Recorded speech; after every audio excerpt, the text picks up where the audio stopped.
বাংলার একটি শান্ত গ্রাম নদীর ধারে বসে আছে যেন পুরনো কোনো গল্পের পাতায় আঁকা ছবি। ভোর হলে মৃদু কুয়াশার আড়াল থেকে সূর্যের নরম আলো ধীরে ধীরে মাটির পথ ভিজিয়ে উঠে পড়তে শুরু করে। গ্রামের মানুষ সকাল সকাল কারো হাতে লাঠি, কেউ আবার দড়ি নিয়ে গরু ছাগলকে চড়াতে যায়। ঘরের ভেতর তখন রান্নার ধোঁয়া আর ভাজা পেঁয়াজ মরিচের গন্ধে চারদিক ভরে ওঠে।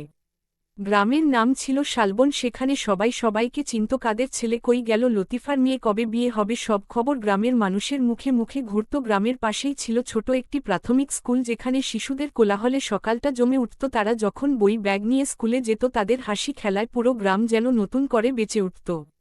শালবনে থাকত রহিম নামে এক কৃষক। তার ছিল ছোট্ট জমি আর 2টা গরু। সারাদিন সে মাঠে কাজ করত, বর্ষায় ধান চাষ, শীতে আলু গম আর গরমে শাকসবজি। কখনো কষ্ট কখনো হাসি, এভাবেই চলত তার জীবন। রহিমের স্ত্রী আমিনা প্রায় সময় উঠোনে শাক তুলে শুকাত, আবার কখনো লাউ গাছের নিচে বসে সুতা কাটত। তাদের একটা মাত্র ছেলে করিম পড়াশোনায় ভালো ছিল, সে বড় হয়ে শিক্ষক হতে চেয়েছিল। একদিন দুপুরে সবাই যখন বিশ্রাম নিচ্ছে, তখন আকাশে কালো মেঘ জমে উঠল। মুহূর্তের মধ্যে শুরু হলো ঝড় বৃষ্টি, বাতাসে গাছ ভেঙে পড়ল। গ্রামের ছেলেমেয়েরা দৌড়ে ঘরে ঢুকে পড়ল। রহিম দৌড়ে মাঠে গেল, তার ফসল যেন নষ্ট না হয়ে যায়। কিন্তু সে যতই চেষ্টা করল, পানি দ্রুত মাঠে ঢুকে পড়ল। সন্ধ্যায় বৃষ্টি থামলে রহিম ক্লান্ত শরীরে বাড়ি ফিরল, চোখে ছিল চিন্তা আর হতাশা।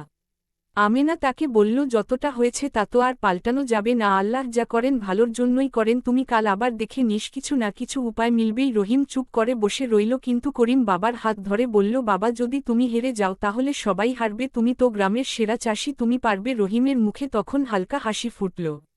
পরদিন সকালে গ্রামের সবাই মিলে মাঠে গেল। তারা একা নয়, সবাই একসাথে কাজ করলে বিপদ সহজ হয়, সেই কথা মনে রেখেই তারা ঝড়ের ক্ষতি কাটিয়ে উঠতে শুরু করল। কেউ পানি সরাল, কেউ বাঁধ মেরামত করল, কেউ বীজ দিল। কয়েকদিন কঠোর পরিশ্রমের পর মাঠ আবার সবুজ হয়ে উঠল।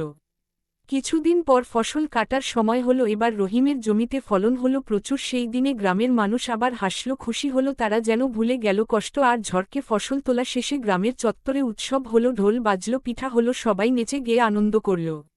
করিম তার বাবার পাশে দাঁড়িয়ে বলল, বাবা আমি বড় হয়ে স্কুল মাস্টার হব, কিন্তু তার সঙ্গে তোমাদের মতো কৃষকদের জন্য কিছু করব, যাতে কষ্টে আর কেউ না থাকে। রহিম মাথায় হাত রেখে বলল, আমার ছেলে, তুমি যত বড় হচ্ছ তত বড় মন নিচ্ছ। রাতে তারা ছাদের ওপর বসে তারাভরা আকাশ দেখছিল, চারদিকে ছিল নিস্তব্ধতা, দূরে নদীর ঢেউয়ের শব্দ। হঠাৎ রহিম বলল, এই গ্রামের মানুষ কম, কিন্তু তাদের ভালোবাসা আর একতা অনেক বড়, আমরা একসঙ্গে থাকলে কোনো ঝড় আমাদের থামাতে পারবে না। করিম মুচকি হাসল আর বলল, হ্যাঁ বাবা, এটাই তো গ্রামের আসল সৌন্দর্য।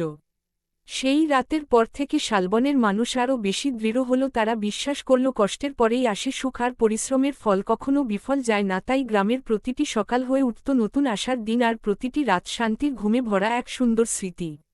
এটাই ছিল ছোট্ট শালবনের গল্প, যেখানে মানুষ কম কিন্তু হৃদয় বড়, যেখানে কষ্ট আসে কিন্তু মানুষ ভেঙে পড়ে না, বরং আরও শক্ত হয়ে ওঠে, যেখানে প্রকৃতি আর মানুষের বন্ধন এক অদ্ভুত সুন্দর ভালোবাসায় বাঁধা, সেখানে জীবন সহজ কিন্তু সুখে ভরা।